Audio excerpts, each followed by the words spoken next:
Hi hello friends, എല്ലാ കൂട്ടുകാർക്കും നമ്മുടെ നാളത്തെ എപ്പിസോഡിലേക്ക് സ്വാഗതം കേട്ടോ. അങ്ങനെ രചനേനെ ഹോസ്പിറ്റലിൽ കൊണ്ടുപോയിട്ട് അഡ്മിറ്റ് ആക്കിയിരിക്കുകയാണ് മഹേഷ്. അപ്പോൾ ഡോക്ടർ പറഞ്ഞിട്ട് കുറച്ച് സീരിയസ് ആണ്, തലയിൽ നല്ല രീതിയിൽ തന്നെ പരിക്ക് പറ്റിയിട്ടുണ്ട് എന്ന് പറഞ്ഞിട്ടാണ് അഡ്മിറ്റ് ആക്കുന്നത്. ശേഷം ആ സ്കാൻ ഈ സ്കാനൊക്കെ ചെയ്യാൻ വേണ്ടി മഹേഷിൻ്റെ ഒപ്പ് വേണമെന്ന് പറയുകയാണ്. അപ്പോൾ കൂടെ മഹേഷിൻ്റെ കൂടെയുള്ള സിസ്റ്റർ ആണെന്നുണ്ടെങ്കിൽ ഹസ്ബൻഡ് എന്ന നിലയിലാണ് അവൾ ടിക്കിട്ട് വെക്കുന്നത്. അങ്ങനെ മഹേഷ് അതിൽ ഒപ്പിടണോ വേണ്ടിയോ എന്ന് ആലോചിക്കുന്ന സമയത്ത് ഇഷിത് അങ്ങോട്ടേക്ക് വിളിച്ച് ചോദിക്കുന്നുണ്ട് മഹേഷ് എവിടെയാണ് എന്നൊക്കെ ചോദിക്കുമ്പോൾ മഹേഷ് കള്ളം പറയാണ്, ഞാൻ പെട്ടെന്നൊരു ഓഫീസിൽ വർക്ക് വന്നപ്പോഴേക്കും ഞാൻ ഇങ്ങോട്ടേക്ക് വന്നതാണെന്ന് പറയാണ്. ശരി മഹേഷ് എന്ന് പറയുന്നുണ്ട്. ശേഷം മഹേഷ് അതിൽ ഒപ്പിട്ട് കൊടുക്കുകയാണ്. അങ്ങനെ രചനയുടെ ഭർത്താവ് എന്ന നിലയിൽ മഹേഷ് ഒപ്പിട്ട് കൊടുക്കുന്നത് കൊണ്ട് തന്നെ രചനയ്ക്ക് ഓപ്പറേഷനും കാര്യങ്ങളൊക്കെ അവിടെ ചെയ്യുന്നുണ്ട് കേട്ടോ. പക്ഷേ ഇഷിതക്കാണെങ്കിൽ ചെറുതായിട്ടൊരു സംശയം തോന്നുന്നുണ്ട്, മഹേഷ് തന്നിൽ നിന്ന് എന്തെങ്കിലും മറയ്ക്കുന്നുണ്ടോ, എന്തോ പ്രശ്നമുള്ള പോലെ തോന്നുന്നുണ്ടല്ലോ എന്ന് ഇഷിത ഇങ്ങനെ മനസ്സിൽ വിചാരിക്കുകയാണ്. ശേഷം രചനയുടെ ഓപ്പറേഷനും കാര്യങ്ങളൊക്കെ ചെയ്യുന്നുണ്ട്. കുറച്ച് പ്രശ്നങ്ങൾ കാര്യങ്ങളൊക്കെ ഉണ്ട്. അപ്പോൾ ഡോക്ടർ മഹേഷിനെ വിളിക്കുകയാണ്. മഹേഷ് എന്നല്ല പേര്, അതെ, ഒന്ന് ക്യാബിനിലേക്ക് വരണം എന്ന് പറഞ്ഞിട്ട് ഡോക്ടർ വിളിക്കുന്നുണ്ട്. അങ്ങനെ മഹേഷ് ക്യാബിനിലേക്ക് പോവാണ്. മഹേഷ്, താങ്കളുടെ ഭാര്യയ്ക്ക് കുറച്ച് സീരിയസ് അവസ്ഥയാണ്. അവരുടെ തലക്ക് നല്ല രീതിയിൽ തന്നെ ഇഞ്ചുറി പറ്റിയിട്ടുണ്ട്. പിന്നെ ഓപ്പറേഷൻ ചെയ്ത് ഇപ്പോൾ കുഴപ്പമൊന്നും ഇല്ലെങ്കിൽ പോലും അവർക്ക് എന്തോ സാരമായിട്ടുള്ള പ്രശ്നങ്ങൾ തലക്ക് ബാധിച്ചിട്ടുണ്ടെന്നാണ് എനിക്ക് മനസ്സിലാവുന്നത്. ഡോക്ടർ എന്താ പറഞ്ഞു വരുന്നത്?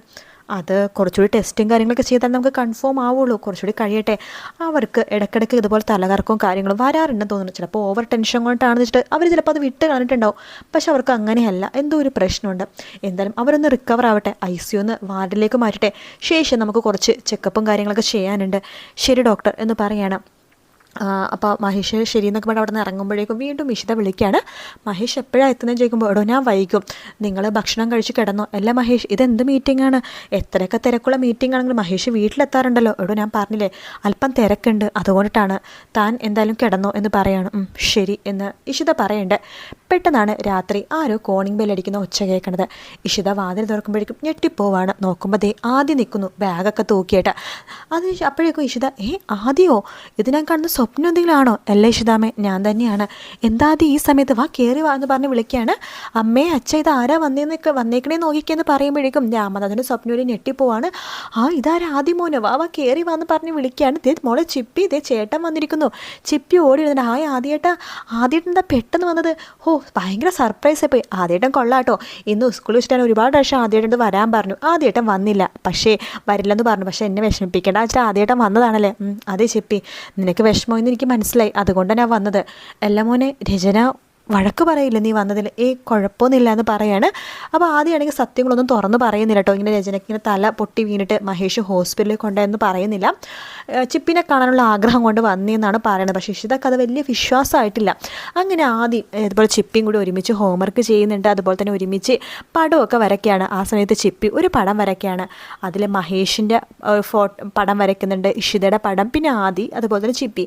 അങ്ങനെ ആദ്യമായിട്ട് ചോദിക്കുന്നുണ്ട് ചിപ്പി, അതെ ചേട്ടാ ഇത് ആരൊക്കെയാണെന്ന് അറിയാമോ? അറിയാം, ഡാഡി, മമ്മി, ഞാൻ, നീ. അയ്യോ ചേട്ടാ തെറ്റിപ്പോയി ആദ്യേട്ടാ, ഇത് ഡാഡി മമ്മിയൊന്നും അല്ല, ഇത് ഡാഡി, ഇത് എൻ്റെ അമ്മ, ഇത് ആദ്യേട്ടൻ, ഇത് ഞാൻ എന്ന് പറയാണ്. ആദ്യയുടെ മുഖം ഒന്ന് ചെറുതായിട്ട് മാറുന്നുണ്ട് കേട്ടോ.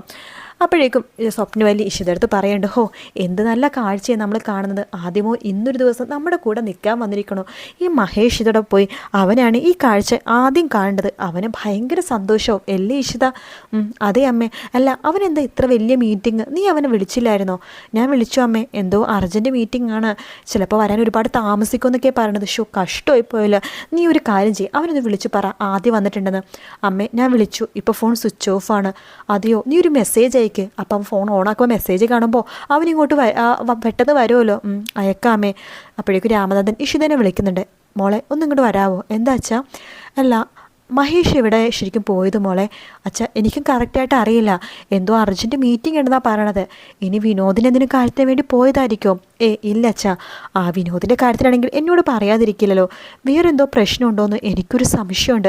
മാത്രമല്ല ആദ്യം ഈ സമയത്ത് ഇവിടെ വന്നെങ്കിൽ രചന ഒരിക്കലും അവൻ ഇങ്ങോട്ട് വരാൻ വേണ്ടി സമ്മതിക്കില്ല. ഇതൊക്കെ കൂട്ടി വായിക്കുമ്പോഴേക്കും എനിക്കെന്തോ ഒരു സംശയമുള്ള പോലെ.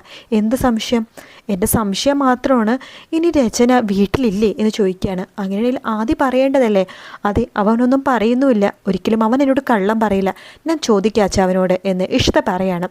ശേഷം ഇഷിത ചിപ്പിനെയും ആദ്യനെയും അപ്പുറത്തും കിടത്തി ഉറക്കാൻ വേണ്ടി പോകുമ്പോൾ ആദ്യം ഉറങ്ങുന്നില്ല. ആ സമയത്ത് ഇഷിത പറയുന്നത്, മോളെ ചിപ്പി നീ അപ്പുറത്തേക്ക് പോകാവോ, എനിക്ക് ആദ്യമായിട്ടോട് മാത്രം കുറച്ച് സംസാരിക്കാനുണ്ട്. അതിനെന്താ, ഞാൻ പോകാലോ എന്ന് പറഞ്ഞ് ചിപ്പി അപ്പുറത്തേക്ക് പോവാണ്.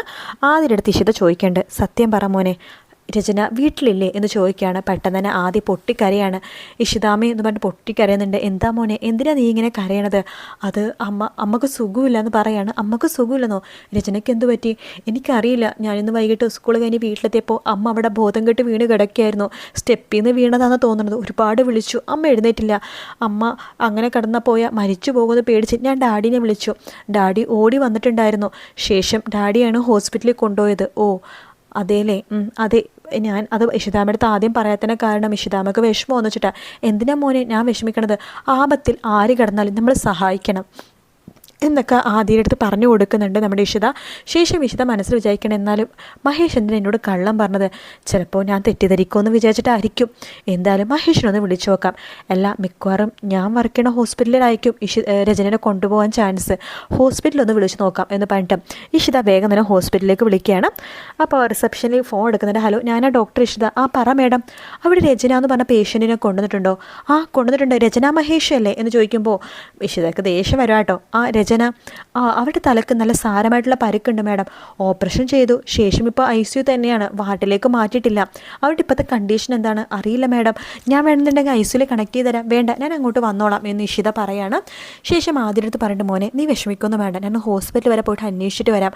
ഇഷിതാമേ ഞാനും കൂടി വരട്ടെ? വേണ്ട മോനെ, നോക്ക്, നീ ഇപ്പോൾ വന്നു കഴിഞ്ഞാൽ എല്ലാവരും സംശയിക്കും.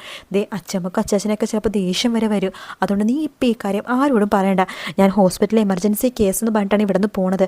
നീ ആർത്തും പറയരുത്. ഞാൻ ഹോസ്പിറ്റലിൽ പോയിട്ട് വന്നിട്ട് ഞാൻ നിന്നോട് വിശേഷമൊക്കെ പറയാം എന്ന് പറഞ്ഞിട്ട് ഇഷിത അവിടെ നിന്ന് പോവുകയാണ്. അപ്പം രാമനാഥൻ ചോദിക്കണ്ടല്ല, മോളെ നീ ഇപ്പം എന്താ ഹോസ്പിറ്റലിൽ പോണത്? അതച്ചാ പെട്ടെന്നൊരു എമർജൻസി കേസ് വന്നു, ഞാൻ പെട്ടെന്ന് വരാച്ചാന്ന് പറയാണ്. ആ ഡോക്ടർ ആയാലും ഇങ്ങനെയാണ്, ചിലപ്പോൾ കിടന്ന് ഉറങ്ങാൻ പോലും പറ്റില്ല എന്ന് വരും. അച്ഛാ പെട്ടെന്ന് എമർജൻസി ആണ്ട്. അയ്യോ മോളെ പോകണ്ടെന്നല്ല ഞാൻ പറയാം. മേഡം മോള് പോയിട്ട് വാ. മോളത്ര നല്ല ഡോക്ടറായിട്ടാണല്ലോ അവർ എമർജൻസി കേസിൻ്റെ മോളെ തന്നെ വിളിക്കണത്. മോള് പോയിട്ട് വാ എന്ന് പറയാണ്. അങ്ങനെ ഇഷിത ഹോസ്പിറ്റലിലേക്ക് പോവാണ്. രചനയുടെ ഇപ്പോഴത്തെ കണ്ടീഷൻ എന്താണെന്നറിയാൻ, പിന്നെ മഹേഷ് എന്തിനാ കള്ളം പറഞ്ഞെന്നറിയാനും മഹേഷാണ് ഭർത്താവിൻ്റെ സ്ഥാനത്ത് ഒപ്പിട്ട് കൊടുത്തതെന്നൊക്കെ ഇഷിതക്ക് മനസ്സിലായിട്ടോ. മഹേഷിൻ്റെ അനുവാദം ഇല്ലാതെ മഹേഷ് ഒപ്പിട്ട് കൊടുക്കില്ലല്ലോ. ഇനി അത് കണ്ണടച്ചിട്ടൊന്നല്ല മഹേഷ് സൈൻ ചെയ്തത്. അതായത് അവിടെ ഹസ്ബൻഡ് എന്നുള്ള സ്ഥലത്ത് മഹേഷ് ഒപ്പിടണമെന്നുണ്ടെങ്കിൽ മഹേഷ് വായിച്ചു നോക്കിയിട്ടല്ലോ ഒപ്പിട്ടത്. അപ്പോൾ അതിനെക്കുറിച്ചൊക്കെ കൂടുതൽ കാര്യങ്ങൾ അറിയാൻ വേണ്ടിയാണ് ഇഷിത ഹോസ്പിറ്റലിലേക്ക് പോണത്. എന്തായാലും നല്ല അടിപൊളിയായിട്ടുള്ള ഭാഗം തന്നെയാട്ടോ ഇനി വരാൻ പോണത്. ഇനിയിപ്പോൾ ആകാശ് വന്നു കഴിഞ്ഞാൽ ആകാശ് വേറെ കഥയായിരിക്കും ഉണ്ടാക്കാൻ പോണത്. രചനയുടെ ഭർത്താവായിട്ട് ഇപ്പോഴും മഹേഷാണെന്ന്, മഹേഷും രചനയും തമ്മിൽ ബന്ധമുണ്ടെന്നൊക്കെ അങ്ങനെ പല കഥകളും ആകാശ് ഇറക്കും. എന്തായാലും ഒരു കാര്യം ഉറപ്പാണ്, ഇഷിതയും മഹേഷ് ചെറിയ രീതിയിൽ പിണങ്ങാൻ ചാൻസ് ഉണ്ട് കേട്ടോ. വീഡിയോ ഇഷ്ടപ്പെടുകയാണെങ്കിൽ ലൈക്ക് ചെയ്യാനും അതുപോലെ തന്നെ സബ്സ്ക്രൈബ് ചെയ്ത് കമൻറ്റ് ചെയ്യാനും മറക്കല്ലേ കേട്ടോ. മറ്റൊരു വീഡിയോ ആയിട്ട് എപ്പിസോഡായിട്ട് നാളെ രാവിലെ കാണാം ഫ്രണ്ട്സ്. എല്ലാവർക്കും good night, take care, bye bye.